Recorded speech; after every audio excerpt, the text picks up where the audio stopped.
Mbah saya itu terkenal wali, yang bapaknya bapak. Jadi mbah saya itu tirakat terus sampai kabudut itu poso terus. Kebetulan cucunya agak niru. Saya tidak niru itu karena itu disuruh tidak niru. Kata mbah saya, kira usah tirakat, terus tak tirakati aku. Itu. Jadi saya, Mbah Mun juga gitu. Kowe haram tirakat, terus tak tirakati aku. Tapi tua-tua kok mikir butuh. Nah, terus tirakati butuhku sopo. Saya ini termasuk orang yang kecelok alim yang nggak banyak orang menghormati karena sudah diramal sama mbah-mbah. Di dulu mbah saya Mbah Nur Sam itu, kakak saya itu SMP, SMA kan. Mbah saya itu Mbah Nur Sam itu bilang, Nur, anak sing iki aja pondok, aja sekolah no. Sumben sing ngalim ku anak sing iki. Ketika saya hampir tamat SD sama mbah saya Tuban, mbah saya Naruan juga di Sabdo begitu. Mondok Sarang. Mondok Sarang pertama langsung dikenal Mbah Mun, wong anak iki didoni macam-macam terus jadi wong alim juga ada yang ngelem. Biasa aja untuk dongane wong sepuh-sepuh. Ya sebenarnya agak kecewa ya, saya inginnya kan dianggap prestasi gitu ternyata.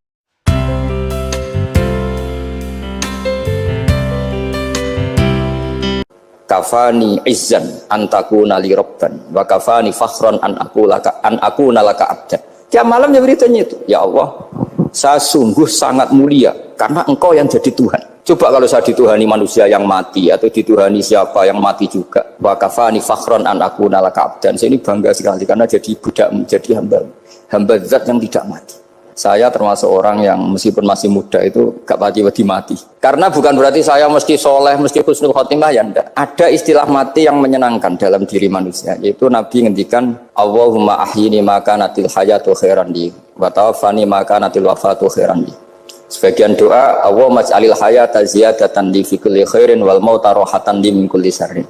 Jadi mati itu akhir dari maksiat saya atau akhir dari potensi maksiat saya. Sehingga kata Sohibul Hikam, kamu harus percaya diri bisa selamanya tidak maksiat lagi. Orang kan tanya, masa manusia tidak bisa maksiat lagi? Ya bisa saja kamu pas toat terus mati, berarti sudah tidak bisa maksiat. Jadi ulama itu melihat mati itu akhir dari segala maksiat atau potensi maksiat. Nah, di sini hebatnya lagi-lagi GNU itu. Bohong fasik gendong kayak apa, kalau mati saya deh. Tombone menang kabeh, saya dia menang kabeh. Sesuai kayak ini, saya nih pun buatan sakit maling, buatan sakit korupsi. Oh gede saya ini. Itu satu ilmu yang luar biasa. Meskipun ya tentu agak ngawur. Tapi itu bagus. Secara ilmu bagus. Karena al-maut adalah rohatun min kulli syarr. Lagi-lagi yang menyelamatkan itu illa aliman au muta'aliman. Proses belajar mengajar.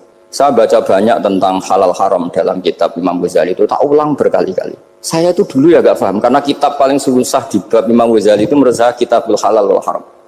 Termasuk bagaimana cara ngelola amwalus salatin yang terkenal korup, sementara menyumbang kamu sebagai jaizah, sebagai hadiah untuk para kiai atau untuk para guru.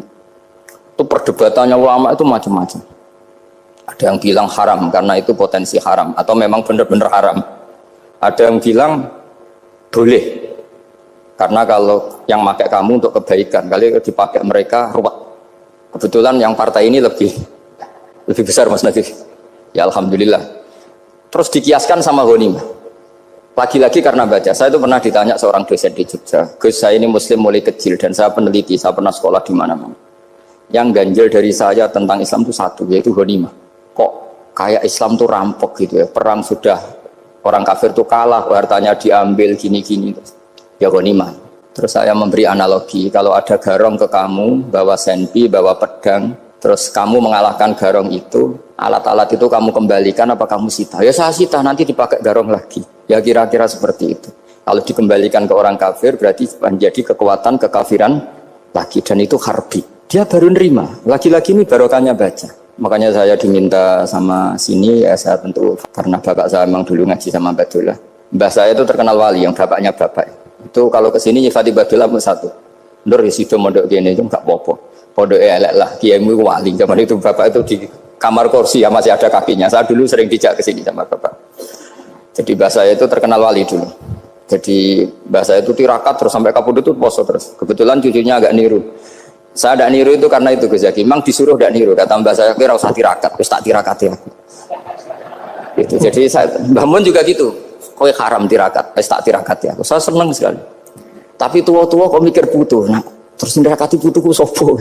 Jadi mulai jadi kiai betul Mas Nadif, saya ini sudah mulai mikir butuh. Karena saya ini termasuk orang yang kecelok alim yang nggak banyak orang menghormati karena sudah diramal sama mbah-mbah. Di dulu Mbah saya Mbah Nur Sam itu, kakak saya itu SMP SMA, kakak saya yang kedua juga SMP SMA. Mbah saya itu Mbah Nur Sam itu yang nganterkan bapak ketika mondok sini itu, yang ikrar karo Badullah Wali Mbah Nur Sam, ahli tirakat, ahli puasa.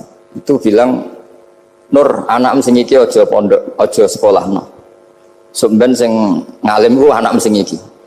Ketika saya hampir tamat SD sama mbah saya Tuban, mbah saya Narukan juga di Sabdo begitu. Singkat cerita sama Mondok Sarang. Mondok Sarang pertama langsung dikenal Mbah Mun, wong anak kiai jadi langsung dikenal. Didoni macam-macam terus jadi wong alim juga ada yang ngelem. Biasa aja untuk dongane wong sepuh-sepuh. Ya sebenarnya saya agak kecewa ya, saya inginnya kan dianggap prestasi gitu, ternyata dianggap doanya orang-orang sepuh. Ya, makanya kalau ini kita ya rodok ya syukurlah sama Bang Mutamakin sama semuanya karena tadi kenapa saya harus cerita ini. Quran sendiri mengakui bahwa orang soleh itu diantara aturannya adalah dzurriyyatam ba'duha min ba'd. Meskipun Allah bisa bikin orang soleh dari mana saja, tapi yang legitimit itu memang dzurriyyatam ba'duha min ba'd. Dan kata dzurriyah itu tasmalu auladal inas, kata Ibnu Hajar al-Asqalani, memasukkan turunan yang dari ibu. Meskipun tentu secara wali nikah atau secara disiplin nasab dari ibu itu tidak ngefek, tapi dari segi fa'innal irqadassas, bahwa sistem tubuh kita itu tetap ada gen dari seorang apa? Ibu. Sehingga banyak ulama tafsir mengatakan dzurriyyah itu tasmalu auladal inas. Dzurriyyah itu memasukkan turunan dari apa? Ibu. Bapak saya itu nasabnya nasab wali, jadi mbah-mbahnya itu suka tirakat, suka. Ibu itu nasab kiai. Jadi kalau bapak wiridan itu, kalau istiqomah itu disalahkan sama keluarga ibu. Istiqomah itu salah. Karena ijabu malam yajib, mewajibkan sesuatu yang tidak wajib. Itu masalah secara ilmiah. Mbah Mun itu sering kritik kalau ada pondok kok wajib puasa, wajib merawat, itu sering kritik. Itu secara fikih bahaya. Ijabu malam yajib, mewajibkan sesuatu yang tidak wajib. Dan itu kriminal dalam bab fikih. Betul itu, sama cari di Sulam Taufik. Babnya itu ngeri, ijabu malam yajib itu tidak dihitung minal kabair. Dicari sendiri itu di bab Sulam Taufik, tidak perlu saya sebut, itu parah betul malah cara menvonis Abdullah bin Husain bin Thohir di Sulam Taufik. Ijabu malam yajib. Tapi pondok-pondok yang tirakat tidak kurang dalih. Niki boten majibaken, ngelatih. Boten majibaken tapi napa? Nah, silsilah dari keluarga ibu itu suka ilmu. Sehingga Abdullah bin Mas'ud itu tiap hari itu mensweeping orang yang sering duha. Kalau ada orang duha istiqomah itu disweeping. Awas, harus seminggu sekali, nggak boleh tiap hari. Masa sholat fardu kamu saingi sholat duha? Nggak boleh, fardu tersaingi. Itu Abdullah bin Masyhur, sampean cari di Al-Ghunyah. Sayyidah Aisyah kalau ada orang duha tiap hari dimarahin. Dan itu secara konstitusi ilmu benar karena Nabi Qiyamul Lail Ramadan itu hanya 4 hari yang dipandu. Lainnya itu enggak. Khasyata ayyufradu alaihim, kalau dalam sahih takut dianggap fardu. Akhirnya istiqomah itu masalah di keluarga saya yang dari ibu. Nah kebetulan kita ini suka ada istiqomah, akhirnya ya seperti ini. Tapi ini ilmu harus kita bicarakan. Tapi yang istiqomah, bapak itu pengagum Badullah. Bapak itu suka sama istiqomah karena punya guru dulu Ki Zubaidi istiqomah, Badullah istiqomah. Tapi jangan kira Badullah itu hanya istiqomah. Saya punya sanad banyak, mungkin Gus Zaki lebih tahu. Sering saya diceritakan bapak. Badullah itu anak ambek wong fase teman-teman itu rapati cocok. Senajan to majib no fase, tak takut iki nopo, engkau nak ke fase darani wong awam untuk ganjaran. Mergo macane Quran gak fase, padahal untuk ganjaran mergo seneng Quran. Jadi terus tak takut bapak, niku saged damel syarat boten, yo ora kena pokoknya ngono. Jadi gue ngekrori. Artinya beliau tidak ingin lah, gara-gara kita terlalu pakem tajwid, kemudian menganggap siapa saja baca Quran salah, kemudian tidak dapat pahala. Bisa saja hamalahum ala ayakra'ul Qur'ana napa mahabbatuhum wa iskuhum wa kada wa kada. Jadi akhirnya saya jadi tahu. Oke, secara makhraj salah, tapi iseknya benar, mahabbahnya benar, brontonya benar. Jadi sebetulnya Badullah itu punya sekian makalah tentang ilmu. Hikam juga gitu. Nur nak cah santri ngaji ihya itu jauh oleh. Saya nak ngaji hikam ojo. Maksudnya beliau entah kalau setelah itu Badullah itu melarang siapa saja santri ngaji hikam itu dilarangnya, ada kelas tertentu untuk boleh ngaji hikam. Nah kenapa saya cerita ini? Karena saya masih ingat betul di antara wasiatnya Mbah Mun itu. Pirroh sebab apa Fatihah kok ihdinas siratal mustaqim, bukan siratoka tapi siratal ladzina an'amta alaihim. Dawe Mbah Mun fa inna Allaha ta'ala la ya'kul wa la yashrab wa la yamkih wa la kadza wa kadza. Allah itu tidak makan, tidak minum, tidak tidur. Sehingga kita tidak bisa niru Allah. Tapi yang makan tidur itu manusia. Sehingga kalau ingin dekat Allah ya niru siratal ladzina, bukan siratoka. Kita cara tidur niru Kanjeng Nabi, niru ulama, cara makan, cara minum, niru Allah tidak bisa. Makanya bukan ihdinas siratal mustaqim siratoka, tapi siratal ladzina an'amta. Maka dalam beragama itu butuh master, butuh panutan. Ya tentu Mbah Mun oleh ngendikan pakai luhut orang-orang kuno. Cara Mbah Mun pakai cantolan. Maka saya punya makalah banyak dari Bapak, dari Mbah Mun, dari Mbah Zubair, dari sampai saya itu hafal sanad sampai Rasulullah SAW. Karena yang bisa mengawal ilmu itu sanad. Termasuk saya di sini bawa kitab Ar-Risalah Al-Qusairiyah. Nanti saya baca beberapa panutan kita. Di sini ada Abdul Qasim Al-Junaidi, ada Abu Yazid Al-Bustami, ada banyak ulama yang ditulis Ar-Risalah Al-Qusairiyah. Dan itu yang membentuk Imam Ghazali, kitab Ar-Risalah Al-Qusairiyah. Tapi sekarang kita ini tidak belajar lagi tentang tasawuf. Tasawuf itu Abdul Qasim Al-Junaidi jadi wali itu bukan wiridannya terlalu banyak, enggak. Beliau pernah bikin satu kalimat yang menjadikan Allah itu ridho. Kalimatnya begini, kalau malam beliau wiridan gini, ya Allah, kenapa engkau ngasih rezeki saya, padahal engkau tidak butuh saya. Kalimatnya sederhana. Kalau seorang majikan ngasih servis sama karyawannya, memang butuh pekerjaannya. Orang tua ke anak butuh kasih sayangnya. Tapi engkau ini zat yang tidak butuh saya, tidak butuh kita, ngapain ngasih? Jadi punya sisi betapa Allah itu luar biasa. Wong tidak butuh kok ngasih, itu kan luar biasa. Jadi karena mensifati seperti itu Allah itu ridho. Itu luar biasa. Normalnya orang memberi itu kan, apalagi orang memberi kiai itu kacau sekali. 1.000 jaluk swarga, salam tempel 1 juta wae jaluk apa?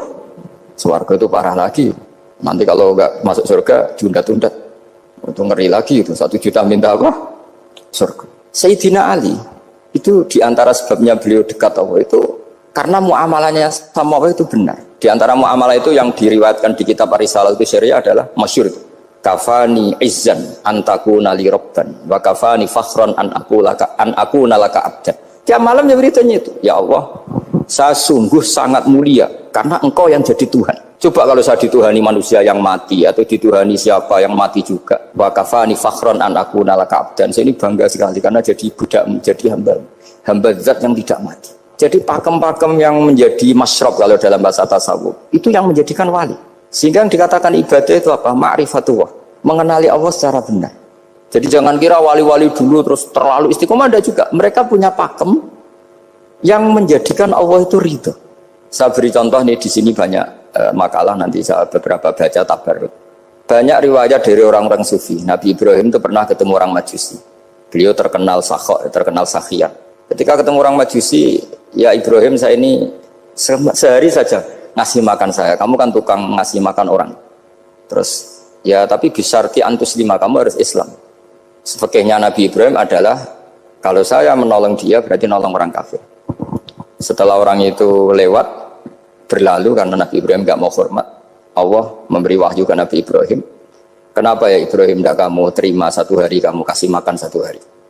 Ya karena dia Majusi. Kata Allah, dia umurnya berapa? 60 tahun.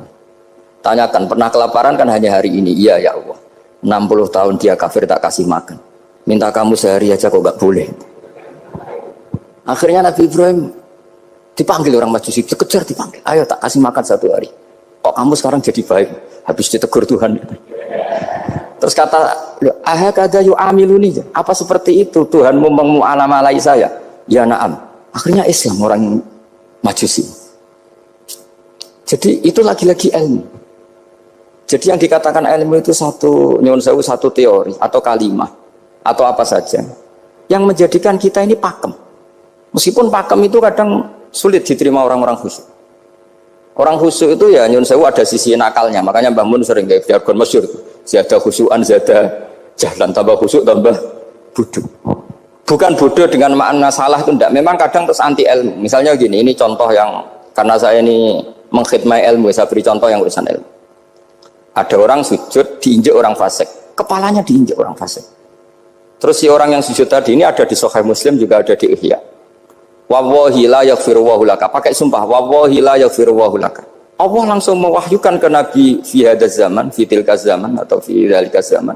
Man dzalladzi yata'alla alayya alla aghfira li fulan qad ghafartu lahu wa ahbattu amalak. Katakan ke orang itu, siapa yang mencatut nama saya yang hanya berstatus tidak memaafkan. Itu enggak fair. Saya ini Tuhan kok bisa yaghfir, bisa yu'adzib. kok sifat saya tinggal satu yu'adzib itu gimana? Dicatut separuh itu Allah tidak terima. Tapi kalau kita baca Quran, saya ini sama orang fasik ya benci. Wong saya ini orang soleh, setidaknya pura-pura soleh lah. Karena di depan para kiai. Tapi mau tidak mau. Ketika Allah mensifati dirinya tentang orang munafik gimana? Wa yu'adzibal munafiqina insya'a au jatuh. Itu cocok tidak cocok, potensi memberi tobat itu ada. Meskipun sama kalau orang munafik, tapi ya tetap bacanya wa yu'adzibal munafiqina ya insya'a au jatuh.